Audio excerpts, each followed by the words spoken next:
Hey everyone, how you doing? It's Liam from Pushquare here, and would you believe it, I have even more news for you today. This afternoon, Sony has revealed the brand new controller for their upcoming PlayStation 5 VR headset. Now, Sony announced this new headset a few weeks ago via the PlayStation blog, and now they're back to show us what we'll be using to control these next generation VR games. The controllers look to be a step above the PlayStation Move ones players had the option of using on the PlayStation 4, and they look to be proper virtual reality controllers that will help increase immersion when using Sony's next-gen headset. So visually, the controllers look very slick and professional. They're black, presumably a purposeful choice to differentiate them visually from the default DualSense design, and they share a lot in common with the controllers used by other virtual reality headsets on the market, particularly those used by Facebook's Oculus Quest 2. They are ergonomically designed to fit naturally in each hand and help increase immersion by allowing players to reach out and grip in-game objects by squeezing the controllers in such a way that mimics real-world movements. This has been how VR controllers have worked within the PC space for some time now, so if you've been using either a DualShock 4 or the PlayStation Move wands since the PlayStation VR headset came out in 2016, I can't really tell you how big a leap this is going to be in terms of hand tracking and also immersion. In terms of inputs, both controllers feature an analog stick. These will allow you to move around a virtual reality space without having to teleport, and you'll still be able to have full hand tracking while doing so. 2 face buttons, a PlayStation button, a trigger at the back of the controller, and a grip button located to the side. The left-hand controller also has a create button, while the right-hand controller has an options button. Layout-wise, this is pretty much identical to the Oculus controller, which has become the de facto design for VR controllers for the last few years. The only difference really is that the tracking ring, this bit here that tracks your hand movements when playing, is located at the bottom of the controller instead of at the top. You thread your hands through the ring, which feels to me like a more elegant way of positioning it on the controller, as it should prevent you from whacking it into walls and bookcases, which is a bit of an issue with the Quest controllers. Design-wise, I love this controller already. It's sleek and seems very carefully designed. They follow the lead of other VR controllers, whilst also adding a few little innovative changes. It's also nice to see that the controllers have the create functionality still present, which is a neat addition.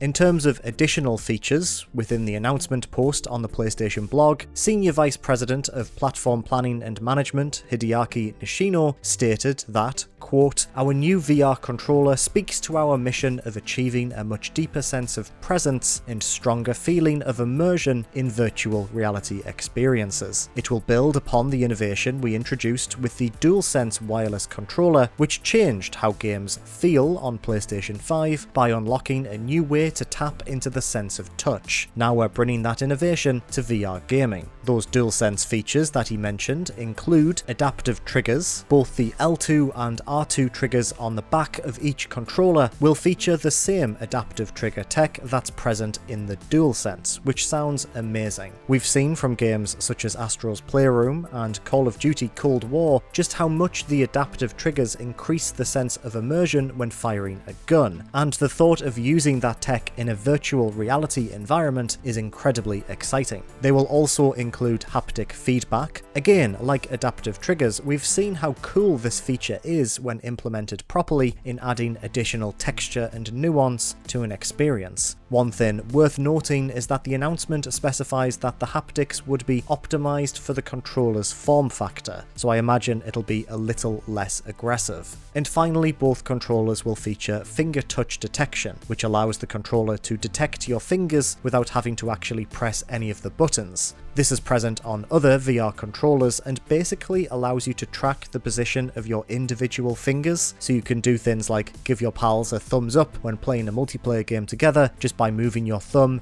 away from one of the buttons. Sounds a bit weird, but it's actually very natural and very cool. By simply creating a dedicated controller for their next-gen VR headset instead of reusing the Move controllers again would have been proof enough that Sony were invested in the technology moving forward. But by adding in additional features such as adaptive triggers and haptic feedback, Sony may potentially have one of the best VR controllers on the market once the headset hits shop shelves. It sounds like a bit of a game changer. What's also great about these controllers is that not only will they improve existing VR titles, such as Hitman 3 VR, which really suffered from the limited controller options available to players, it also means that the headset will launch with the same features as other VR headsets. This means that there will be more opportunities for developers to port over their existing VR games to the console, and I know I say this every time I talk about VR, but maybe we'll see something like,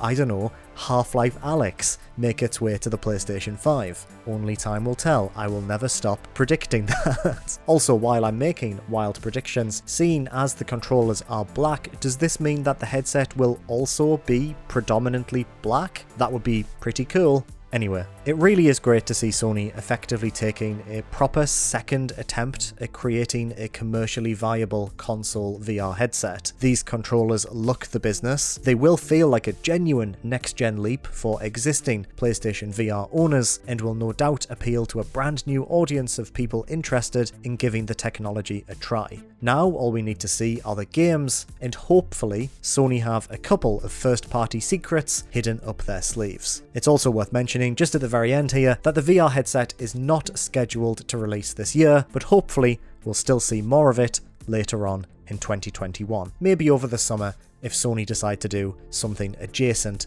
to where E3 normally lands. So what are your impressions of Sony's next-gen VR controllers? Are you more excited seeing what they have planned for the headset? Let me know in the comments below. If you enjoyed this video, please do consider giving it a like, and make sure to subscribe to Push Square for everything PlayStation. Thank you, as always, for watching.